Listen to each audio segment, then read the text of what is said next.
बिस्मिल्लाहिर्रहमानिर्रहीम, अस्सलाम वालेकुम, वेलकम टू ज़ारा किचन। मैं हूँ ज़ारा किचन में बनाने जा रहे हैं बहुत ज़बरदस्त और मज़ेदार सी रेसिपी। ये है मेरे पास पालक और मक्खन और गोश्त, पालक मक्खन गोश्त की रेसिपी बहुत ही मज़ेदार है, ट्राई ज़रूर कीजिएगा। ये मेरे पास एक प्याली घी, इसमें मैंने डाला 2 अदद प्याज।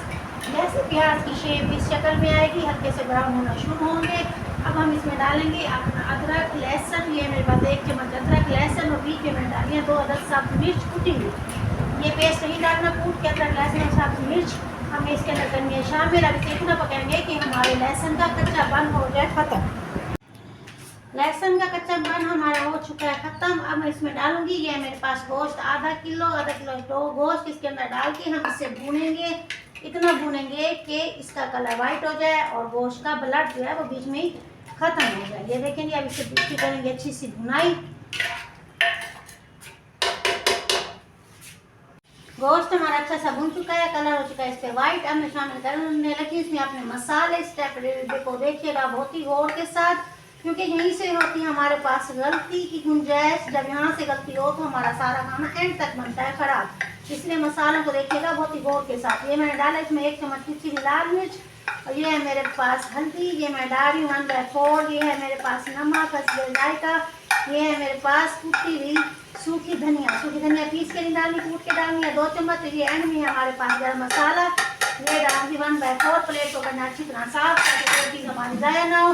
अब मसाले डाल के इसकी करेंगे अच्छी सी अपने गोश्त की भुनाई, ताकि हमारी खुशबू अपने मसालों की गोश्त के अंदर अच्छी तरह से मिक्स हो जाए और ये खुशबू हमारे पूरे घर में बहुत ही प्यारी सी आने लग जाए। ये देखेंगे, ये हो चुकी है इसकी भुनाई अच्छी सी। मैंने इसमें शामिल किया पिंक सॉल्ट। अगर आप चाहें तो इसके अंदर दूसरा नमक भी यूज़ कर सकते हैं, एज टू विश, जिसमें आप मुनासिब समझे। अब ये मेरे पास 2 अदद टमाटर बारीक स्लाइस किए हुए, 2 टमाटर मैंने डाले बड़े वाले। अगर आपके पास छोटे हैं तो ये जाएंगे 4, बड़े हैं तो ये आएंगे 2।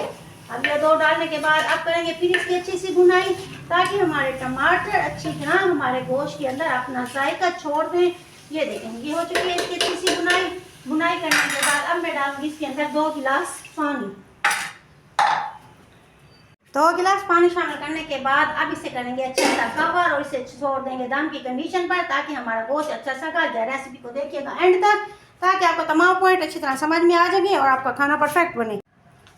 ये देखें जी, ये है मेरे पास 1 किलो पालक। ये देखें, ये है मेरे पास 1 किलो पालक, आधा किलो था गोश्त, उसमें डालेंगे हम अपनी 1 किलो पालक। इसको हम अच्छा सा धोएंगे, धोने के बाद इसके पत्ते काट के फिर हम इसे उबाल लेंगे। ओवर कुक नहीं करना, बस 1 उबाल दे के हम इसे निकाल लेंगे। ये है हमारे पास पैन में हमने डालना है 2 चम्मच मक्खन डालने के बाद इसमें डालेंगे अपनी मैश पालक डालने के बाद हम उसे डालेंगे अच्छी तरह भून लेंगे। देखें जी, 2 से 3 चम्मच मक्खन के अंदर हमने अपनी मैश पालक को अच्छी तरह से भून लिया है। बहुत ही प्यारी सी मक्खन की खुशबू हमारी पालक में हो चुकी है शामिल। अब इसमें डालेंगे हम आधा कप है मेरे पास दूध डालने के बाद फिर करेंगे इसकी अच्छी सी भुनाई, ताकि दूध का भी अरोमा हमारी पालक में अच्छा सा हो जाए शामिल। चलो ये देखिए, गोश्त हो चुका है हमारा तैयार, ये अच्छा सा गल चुका था, ग्रेवी इसकी निकल आई। अब ये हमारी पालक जो हमने अभी तैयार की है मक्खन और दूध के साथ की, अब इसमें डालेंगे। डालने के बाद अब करेंगे इसे अच्छा सा मिक्स। ये हो गई अच्छी सी मिक्स। चलेंगे, हो चुके हैं हमारा मक्खन पालक गोश्त तैयार। चलेंगे अब इसके करें डिश आउट अपनी अच्छी सी प्लेटर में।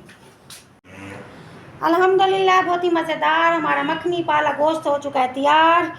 बहुत ही लजीज सा सालन है, ट्राई ज़रूर कीजिएगा। तंदूर की रोटी के साथ लें या फिर चपाती के साथ लें, जैसे आप चाहें वैसे यूज़ कर सकते हैं। ये है छोटा सा टमाटर का पत्ता, टमाटर के छिलके का फूल जो मैंने बनाया है। उम्मीद है आपको मेरा फूल भी पसंद आएगा, साथ में रेसिपी पसंद आएगी।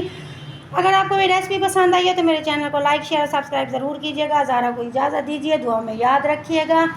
मिलते हैं नई रेसिपी के साथ। Thank you so much. अल्लाह हाफिज़।